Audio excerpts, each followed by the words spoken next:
राणा सांगा यानी कि महाराणा संग्राम सिंह, जिन्हें लेकर राजनीतिक में बहस तेज हो गई है।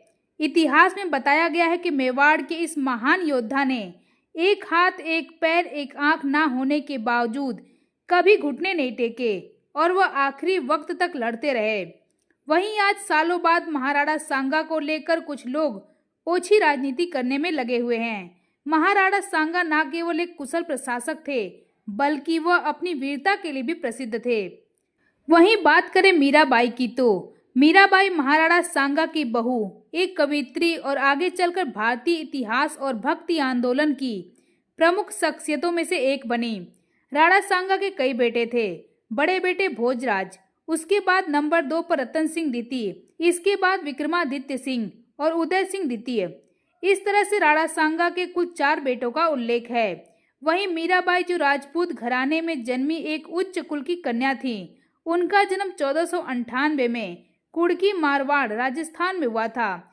वह राठौड़ वंश के राव दूदा की पोती और रतन सिंह की पुत्री थीं। बचपन से ही वे कृष्ण भक्ति में लीन रहती थीं।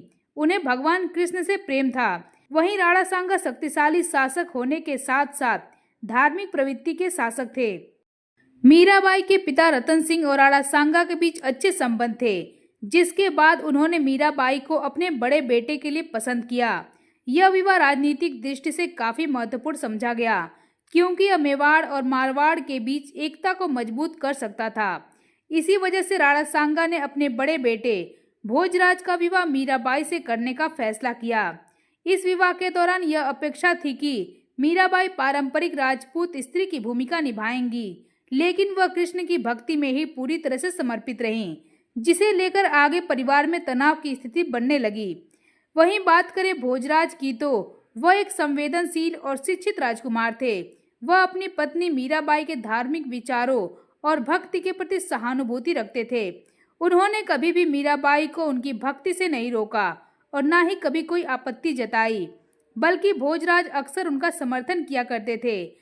लेकिन शादी के कुछ साल बाद ही भोजराज की अचानक हुई मृत्यु ने मीराबाई पर इसका गहरा प्रभाव डाला, जिसके बाद 1528 में राणा सांगा की मृत्यु के बाद उनके उत्तराधिकारी रतन सिंह ने सत्ता संभाली, जिसके बाद मीराबाई की कृष्ण भक्ति और संन्यास प्रवृत्ति को शाही परिवार ने पूरी तरह से अस्वीकार कर दिया। रतन सिंह द्वितीय ने मीराबाई की भक्ति को अनुचित माना, उन पर पारंपरिक राजपूत विधवा की भूमिका निभाने का दबाव बनाया। लेकिन साल 1531 में रतन सिंह के मृत्यु के बाद विक्रमादित्य सिंह शासक बने। वह मीराबाई की भक्ति से इतने असहज थे कि उन्होंने मीराबाई को विष दे दिया, लेकिन विषपान करने के बाद भी मीराबाई को कुछ नहीं हुआ, जिसके बाद लोग इसे चमत्कार मानने लगे। जिसके बाद विक्रमादित्य सिंह अयोग्य शासक साबित हुए, तो शासन में अस्थिरता के कारण 1536 में उन्हें राजगद्दी से हटा दिया गया और सत्ता से जुड़े बनवीर ने राणा से सत्ता हथिया ली। जिसके बाद उदय सिंह ने एक लंबे संघर्ष के बाद सत्ता हासिल की। उदय सिंह को बचाने के प्रयासों के दौरान मीराबाई ने स्वयं को मेवाड़ से दूर कर लिया और साधु संतों की संगति में हरि कीर्तन करते हुए अपना समय व्यतीत करने लगी। पति के परलोकवास के बाद उनकी भक्ति दिन प्रतिदिन बढ़ती गई। वे मंदिरों में जाकर वहां मौजूद कृष्ण भक्तों के सामने कृष्ण जी की मूर्ति के आगे नाचती रहती। मीराबाई का कृष्ण भक्ति में नाचना और गाना राज परिवारों को अच्छा नहीं लगता, जिसके बाद उनके ससुराल वालों ने कई बार उनकी हत्या करने की कोशिश की, जैसे मीरा को विष का प्याला भेजना और उन्हें यह बताना कि यह अमृत है, और उन्हें आभूषणों की जगह सांप की टोकरी भेजना शामिल था। लेकिन इन सब के बाद भी मीरा को कोई नुकसान नहीं हुआ। सांप चमत्कारिक रूप से सोने का आभूषण बन गया और विषपान करने के बाद भी मीरा पर कोई असर नहीं हुआ। घर वालों के इस व्यवहार से परेशान होकर मीरा द्वारिका चली गईं, जिसके बाद वह जहां भी जाती वहां लोगों का सम्मान मिलता। लोग उन्हें देवी के जैसे प्यार और सम्मान देते थे। मीरा का समय बहुत बड़ी राजनीतिक उथल पुथल के समय रहा। बाबर का हिंदुस्तान पर हमला और प्रसिद्ध खानवा का युद्ध उसी समय हुआ था। इन सभी परिस्थितियों के बीच मीरा का रहस्यवाद और भक्ति की निर्गुण मिश्रित सगुण पद्धति सर्वमान्य बनी रही। मीराबाई के भक्ति गीत को पदावली कहा जाता है।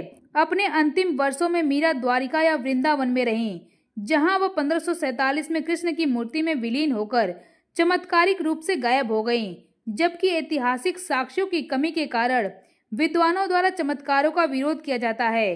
परंतु एक व्यापक सहमति है कि मीरा ने कृष्ण को अपना पति माना, भक्ति के गीत लिखे और भक्ति आंदोलन काल के सबसे महत्वपूर्ण कवि संतों में से एक रहे।